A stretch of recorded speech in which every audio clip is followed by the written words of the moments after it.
I think Massachusetts, the atmosphere of it goes back all the way to 1630, when the Puritans established the Massachusetts Bay Colony.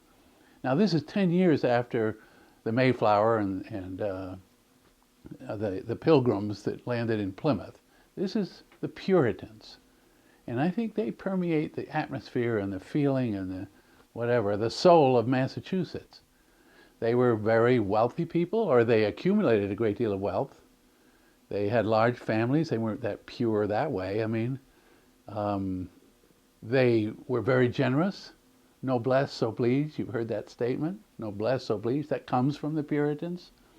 If you're got the opportunity, then you should give. Noblesse oblige. But they didn't derive any pleasure. It was a very difficult way to live, in a way.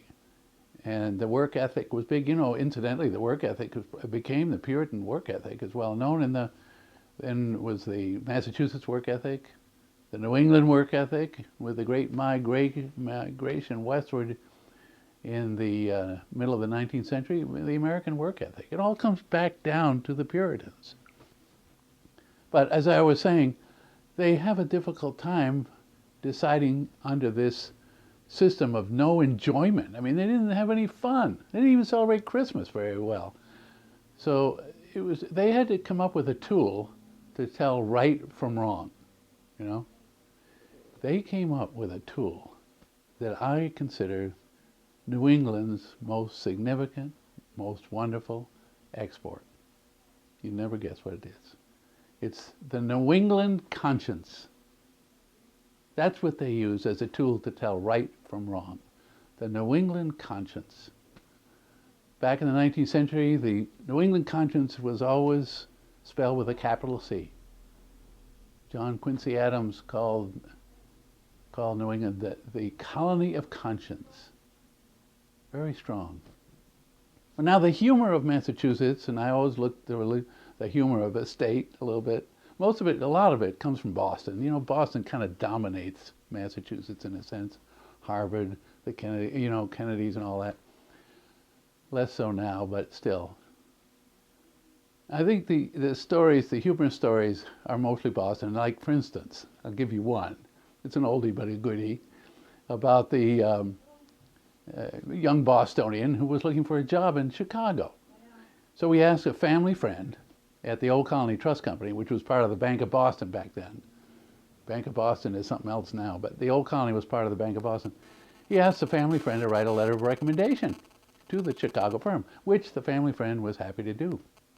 Wrote such a nice letter saying, oh, this young man is wonderful. His mother was a Lowell, his father was a Cabot. There are, salt stalls in his family, and he went on and on with all the list of Adamses. Well, sent it off and got a nice letter back from the Chicago firm thanking him for this letter of recommendation, but saying, we were actually looking for a different sort of information. After all, we were not contemplating using this young man for breeding purposes. That's just an oldie but a goodie. I always liked it. And, there's a million of them. Like the asking directions jokes in Maine. There's a lot of these kind of things in Boston. Like the woman whose husband was in the Antarctic for a 6-year scientific expedition in the old days. That wasn't unusual. She would always say to her friends, well, when they asked about him, that he was out of town. That's typical. Well, I don't know, I feel kind of fortunate. I don't know why I do, but I feel fortunate and happy that I was born in Boston. And next time I'll talk about the state in which I was raised, the state of Maine.